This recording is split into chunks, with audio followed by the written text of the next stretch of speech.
In a valley on the coast of a Hawaiian island, I took ayahuasca for the first time. I had been curious about psychedelics for a long time, and I had extensive experience with almost all of them. My experiences with smoked DMT led me to ayahuasca.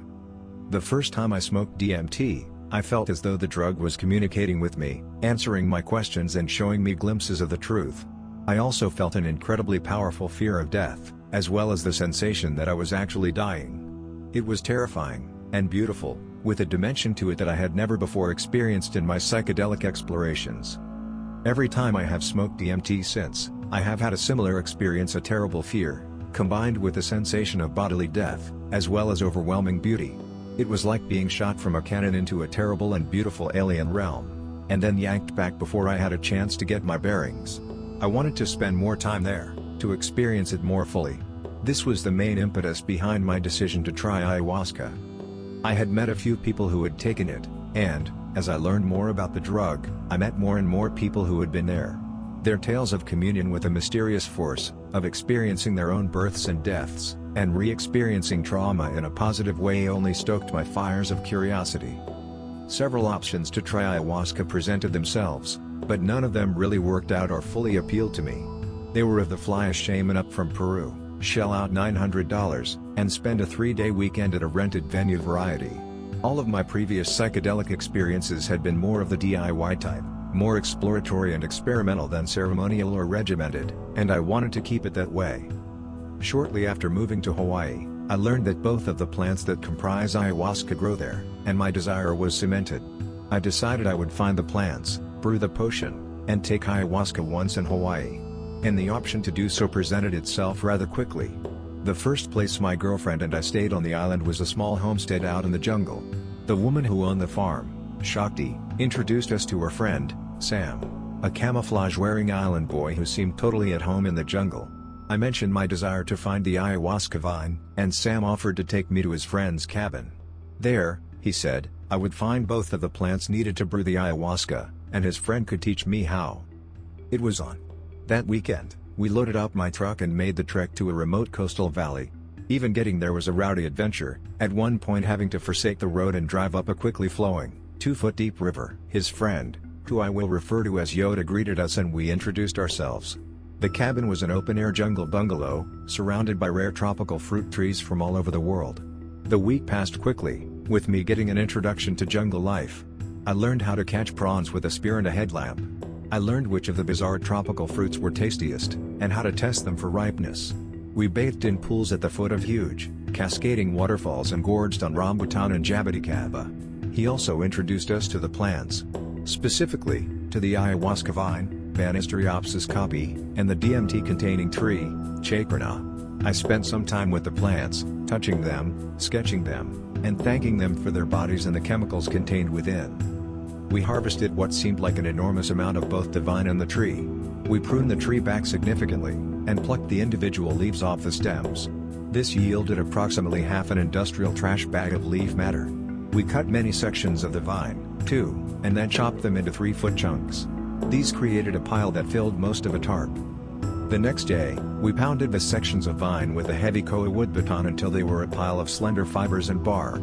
We filled 3 10-gallon pots with both plants, alternating between layers of leaf and vine. We packed everything extremely tight into these pots, and then filled 2 of them to the brim with water. We put them on large propane burners, and heated them up. The rest of the day was spent painstakingly keeping the temperature of the water right below boiling. I spent well into the AM hours sitting by the pots, making sure they steamed but didn't boil, stirring them with a specially prepared ayahuasca stick. The next morning, we combined the chocolate-colored liquid and dumped it into the 3rd pot, where we further reduced the liquid. At the end of that day, we poured all of the dark brown liquid into a clean pot, and turned up the heat. We boiled the ayahuasca for several hours, until it had reduced significantly and was now a thick, deep chocolate brown potion. All of this yielded a couple of quarts of what Yoda assured me would be a particularly potent brew. In the past few years I had pushed my limits when it came to psychedelics, taking 7+ grams of mushrooms at a sitting, trying to see how deep I could delve into myself.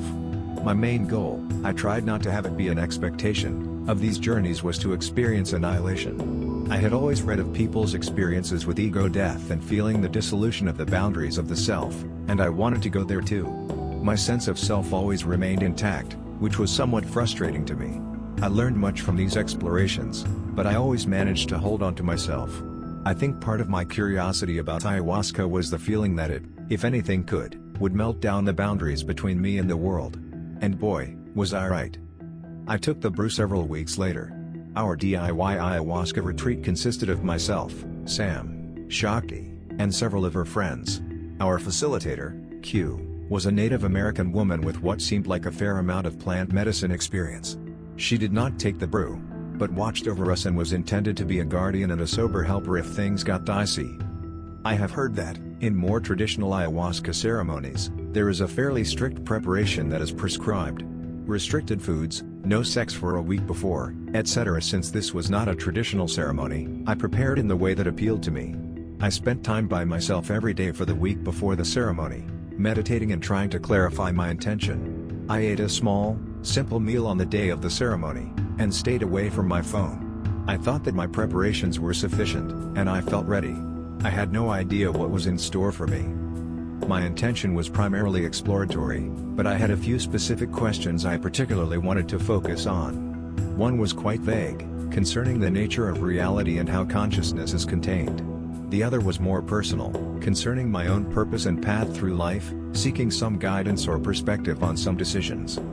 My girlfriend, Saranya, who has been my companion on many other psychedelic voyages, decided to sit this one out. Her DMT experiences and personal spiritual beliefs led her to believe that ayahuasca would be a very intense and difficult experience for her.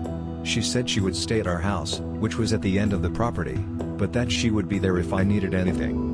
I kissed her goodbye, and walked up the long winding path that led to the main lawn. We all gathered at 1 in the afternoon and got acquainted. We prepared our space, laying yoga mats and blankets around the lawn in the shade of trees. We discussed our personal intentions, and took the medicine. I had asked Yoda how much I should ingest to have an extreme experience, and he told me 4 days ounces would certainly be enough. Most people there took 2 1.5 ounce shots, with myself and Jungle Boy adding a third, so 4.5 ounces total. I have always had a high tolerance to psychedelics, and I really wanted to make sure I gave myself a powerful dose. I wanted to jump into the deep end of the pool and see if I could swim. Bad idea. This wasn't the pool, this was the ocean. We sat, chatting pleasantly, and someone put on some music. Some sort of Indian sitar droning spiritual music. Beautiful, in its own way, but I wasn't feeling it. I wanted a little more solitude, so I went and sat in the shade of an orange tree. I crossed my legs, feeling the sensations of earth and grass below me. I started to notice the great diversity of grass that I was sitting on. All the different types, the shapes of the blades and stems. All the different kinds of seed pods. The colors. The tiny flowers. I was taken aback by the diversity that was held even in this, a tiny patch of an average lawn. I felt a deep respect for life, the plant kingdom especially. I quietly thanked them for harvesting the sun and forming the basis of every food chain on earth. I thanked them for their alkaloids, which were beginning to course through my blood. I felt waves coming on, the tidal pull of some strange power. By now, others had started to break away from the main group and make their way to their mats. A woman, Carol, came and lay down on the blanket next to me. She had only taken a small amount, as she had some health issues. She was already feeling it, hard. She started to purge, and it sounded painful. I was already being overtaken by geometric nets of golden thread, and I nuzzled into my mat, my limbs heavy. My thoughts drifted from place to place, and the sensations in my body increased. The sky was cloudy, and at times I couldn't tell if the sun was shining or not. Carol started having a hard time. She said, softly at first, but then more insistently, "Help me." I thought that Q was right next to her, so I concentrated on my own internal experience. I drifted through feelings, through joys and anxieties, feeling weightless and free to drift around my inner landscape. Carol continued to call out, and I looked up to see Q heading over to us from across the yard. I felt a wave of confusion and shame that I had not helped her, since I was the one closest to her. Things for Carol got worse, as she spun out into panic. She said things like, "I need this to stop, help me," and "You're not fucking helping me," alternately whispering and shouting. I heard, or perhaps hallucinated, her partner and Q talking in hushed voices, something about Carol needing to see a doctor, that this wasn't normal. I had begun to purge at that point too, retching up big mouthfuls of mud-brown plant juice. It was all too much. My experience was getting so incredibly intense, and I had to get to safety. Saranya. With as much calm as I could muster, I looked up at Q. I said, I'm going to find my girlfriend. She's down there. After I convinced her that I could walk myself down there, Q let me go. Pulling off the 50-yard walk through the trees to our house felt like a huge accomplishment. The house came into view, and my girlfriend was already at the door, pulling on a dress.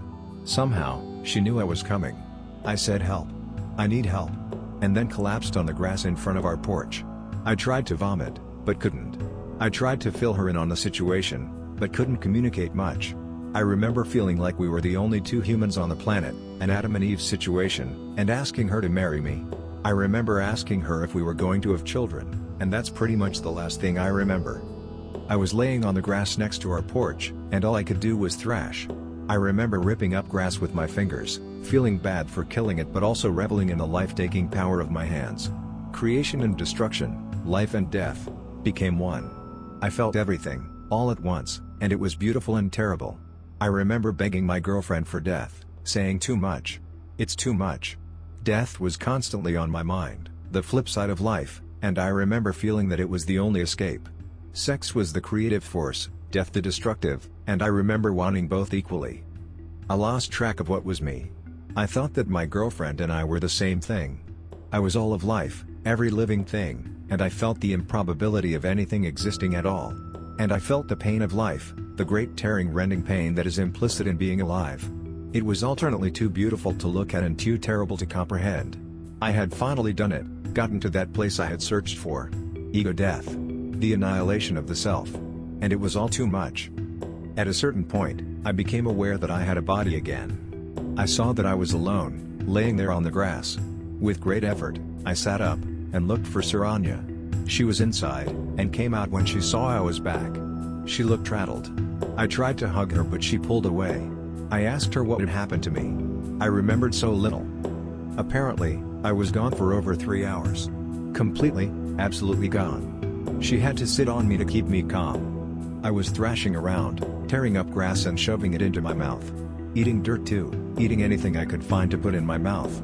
I scratched at my face and eyes, and stomped my feet so much that there was a snow angel shape smashed into the dirt where my legs had been. My feet were covered in mud. I had said things, crazy things. At first, it had been cute, proclamations of love for her, talking about friends that I missed. Then, at a certain point, it got dark. I began obsessing about death, mine and others. I asked over and over how I was going to die. I begged for her to kill me. I began saying I wanted to have sex with various people, and also that I wanted to kill them. I would mention someone that I loved, family or friend, and then babble about having sex with them or killing them or both.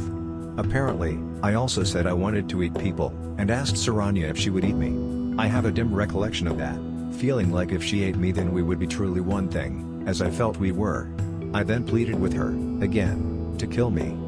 I carried on like this for almost 3 hours, I am told. A constant babbling monologue of pain, sex, and death. To my girlfriend's credit, she stayed with me for 2 or so of those hours, kept me from clawing my eyes out, and trying to keep me calm. She tried to keep me quiet, too, when I was shrieking about killing and she was worried others might hear. After a couple of hours, she left when my macabre ranting got to be too much for her. She sat nearby and checked on me occasionally to make sure I hadn't found anything dangerous. Coming back into myself after such a strange experience was bumpy. Especially coming back to find that I had said such disturbing things. I immediately felt a terrible sense of shame. I felt that I must be truly twisted to harbor such a dark side. At this point, still high but coming rapidly back to baseline consciousness, I grappled with the memory of where I had just been. It was such a dark whirlwind, of rapidly shifting emotions, revelations coming at me so quickly I couldn't possibly process them. The experience defied language, defied classification. It was especially hard to comprehend because it didn't feel like it happened to me, as there was no clearly defined me when it had happened. Coming back from this perspective was the most confusing and chaotic experience of my psychedelic life.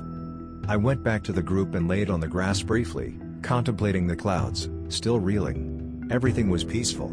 Carol had made it out of her panic and was fine. I checked in with our shamaness briefly, before sneaking back to our hut. I had my girlfriend relate to me again the things that I had said, the way I had been. She spared no detail, and I could see how badly I had scared her. Filled with self-loathing, I couldn't help but cry. I entered into the trip hoping for inspiration and clarity, but came back to a shit show of my own making. I was shocked. After so many psychedelic experiences, I had felt totally confident in my mental fortitude. At least, confident that I wasn't the type of person to totally lose the plot and say horrible, scary things. Yet I returned to find out I had said some of the most horrible and scary things imaginable. I count myself lucky to have such an understanding partner. If she hadn't known me as well as she did, or know psychedelics as well as she did, this would have probably destroyed our relationship. But instead, she held me while I cried and told me to be kind to myself. I went back to the group, who had moved to the main building and convened for dinner. Everyone shared their experiences, and I told mine, glossing over the gnarliest parts.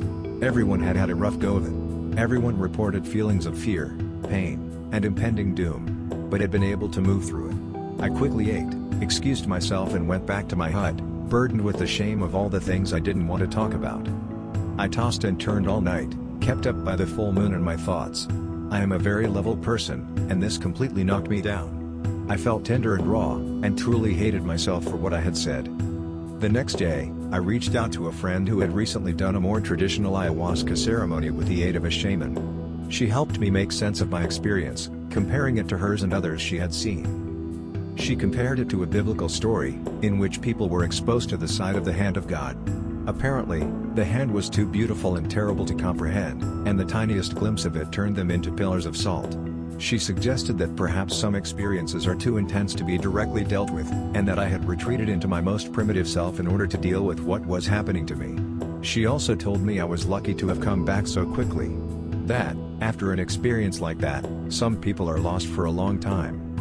A lot of what she said rang true for me, and upon looking into others' ayahuasca experiences, I see that mine was not an unheard of reaction. Once I saw that things between my girlfriend and I were not badly damaged, I started to forgive myself. I swam in the ocean that evening at sunset, and began to reflect on the beauty of what had been shown to me. There was an incredible gift there, and I will be unpacking this experience for years to come. I would urge anyone seeking this jungle medicine to be extremely cautious. I thought I was cautious enough, but I was wrong. I thought my previous psychedelic experience had prepared me, but I was wrong. I thought I could keep it together, wrong again. I found my limit. Ayahuasca is a very different animal from other psychedelics, and should be treated as such. I would urge anyone to be cautious about how much they take, and who they take it with. If I had said those things around anyone but my partner, it could have been much worse. An experienced guide or practitioner would have been a good idea as well. Like auto repair and dentistry, I think ancient shamanic drugs are something perhaps best done with the aid of a professional. There is immense power there, though, and I will certainly try again in a better context. I am very grateful for the experience I had, the good and the bad. I saw and felt things beyond my wildest dreams.